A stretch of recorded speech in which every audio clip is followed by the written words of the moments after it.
कल्पना कीजिए कि आप इतने बड़े मीम बन जाते हैं कि लोग आपकी दशकों की संगीतमयी करियर को भूल जाते हैं। इतना ही नहीं, आप खुद इस मीम को अपनाकर उसे और आगे बढ़ा देते हैं ताकि लोग भारी संख्या में आपकी फिल्म देखने आएं, जहां आप मसाला फिल्मों के हर ट्रोप का मजाक उड़ा रहे हों।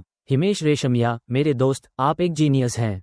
मैंने काफी समय से किसी हिंदी फिल्म को लेकर इतनी उत्सुकता महसूस नहीं की थी। इस साल हिंदी सिनेमा ने ज्यादा कुछ खास नहीं दिया है, क्योंकि अधिकतर स्ट्रीमिंग शो ही अपनी क्वालिटी के कारण छाए रहे, जबकि थिएटर में रिलीज होने वाली फिल्में कभी हिट तो कभी फ्लॉप साबित हुईं। लेकिन बेदास रवि कुमार का मार्केटिंग कैंपेन शानदार रहा है। शुरुआत में ये फिल्म सिर्फ एक मजाक लग रही थी, जिसे कभी सच में बनाया ही नहीं जाएगा। लेकिन अब जब यह हकीकत बन चुकी है, तो कई लोगों को ये सोचकर हैरानी हो रही थी कि हिमेश रेशमिया को इस मजाक का एहसास है या नहीं। लेकिन जब मैंने कीर्ति कारा का इंटरव्यू देखा, जिसमें वह इस फिल्म के बारे में बात कर रही थी, तो ये साफ हो गया कि हिमेश अच्छी तरह जानते हैं कि वह क्या कर रहे हैं। ये फिल्म 2014 में आई एक्सपोज का एक आध्यात्मिक सीक्वल है, जो 60 के दशक के बॉलीवुड को ओवर द टॉप ट्रिब्यूट देती थी, जहां फिल्मी सितारे किसी राजा महाराजा से कम नहीं होते थे। उस फिल्म में रवि कुमार एक पुलिस वाला था, जो बाद में सुपरस्टार बन जाता है। इस बार वह एक ऐसा पुलिस अधिकारी है जिसे उसकी हिंसक प्रवृत्ति के कारण बार बार सस्पेंड किया जाता है। फिर भी उसे मस्कट से 2 खतरनाक अपराधियों को लाने की जिम्मेदारी दी जाती है,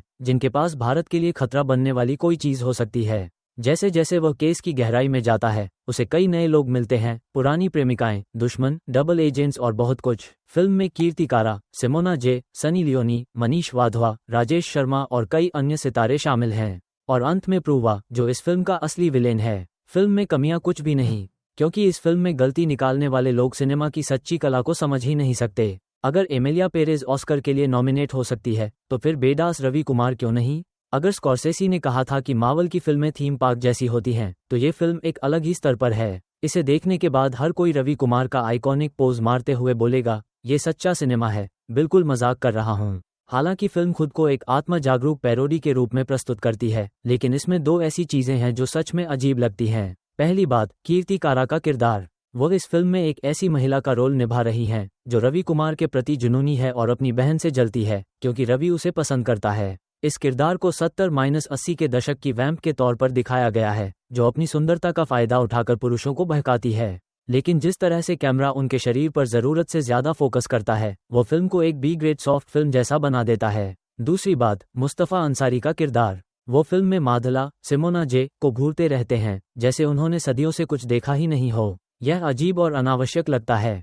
इसके अलावा संजय मिश्रा और जॉनी लीवर जैसे दिग्गज कॉमेडियन भी इस फिल्म में मजेदार नहीं लगते। उनके जोक्स बेहद सतही और घटिया हैं, जैसे कि एक सीन में संजय मिश्रा कहते हैं, जॉनी आस्क, तो जॉनी लीवर जवाब देते हैं, टॉयलेट। फिल्म की अच्छाइयां एक जबरदस्त म्यूजिक और डांस। लोग हिमेश रेशमिया को जितना भी ट्रोल करें, ये बात नकार नहीं सकते कि वो एक शानदार म्यूजिक कंपोजर हैं। उनके गाने हमेशा हिट रहते हैं। इस फिल्म के गानों के व्यूज और एंगेजमेंट को देखकर यह साफ हो जाता है कि हिमेश के गानों में कुछ खास बात है। ऐसा लगता है जैसे हिमेश सिर्फ इस फिल्म में सनी लियोनी और सिमोना जे के साथ डांस करने आए थे।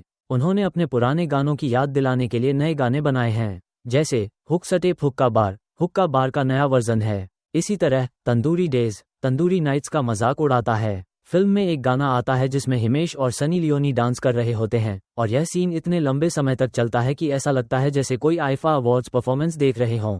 2. फिल्म की थीम और आत्म जागरूकता। फिल्म को देखकर साफ हो जाता है कि यह हिंदी सिनेमा के सबसे घटिया दौर का पैरोडी वर्जन है, जहां फिल्मों की कहानियां बेहद अजीब और अतार्किक होती थीं। फिल्म में कई मजेदार चीजें होती हैं। हर किरदार का अपना थीम सॉन्ग है, जिसमें सिर्फ उनका नाम चिल्लाया जाता है। विलेन हमेशा टैरो कार्ड रीडर के साथ रहता है। रवि कुमार की एंट्री होती है मैट्रिक्स स्टाइल बुलेट डॉज के साथ। एक सीन में जॉनी लीवर और संजय मिश्रा एक ही लड़की के लिए लड़ रहे होते हैं, और वह लड़की उन्हीं को चुनेगी जो सबसे अच्छी उर्दू बोलेगा। सबसे मजेदार सीन वह है जिसमें हिमेश एक चोरी करने के लिए फर्श के साथ खुद को कैमोफ्लाज कर लेता है, और यह बॉलीवुड इतिहास का सबसे हास्यास्पद सीन बन जाता है। 3. हिमेश रेशमिया का फुल पागलपन। फिल्म पूरी तरह से हिमेश रेशमिया की करिश्माई मौजूदगी पर टिकी हुई है। वो सबसे अजीब स्टंट करते हैं, सबसे अनोखे डायलॉग बोलते हैं, और फिर भी कुछ डायलॉग्स इतने मजेदार हैं कि आप ताली बजाने लगेंगे।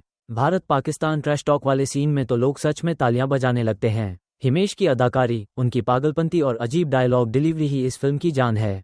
निष्कर्ष, अगर आप इस फिल्म को एक सीरियस एक्शन मूवी मानकर देखना चाहते हैं, तो यह आपके लिए नहीं है। लेकिन अगर आप इसे मसाला पैरोडी के तौर पर देखने जाएंगे, तो यह आपको बहुत हंसाएगी।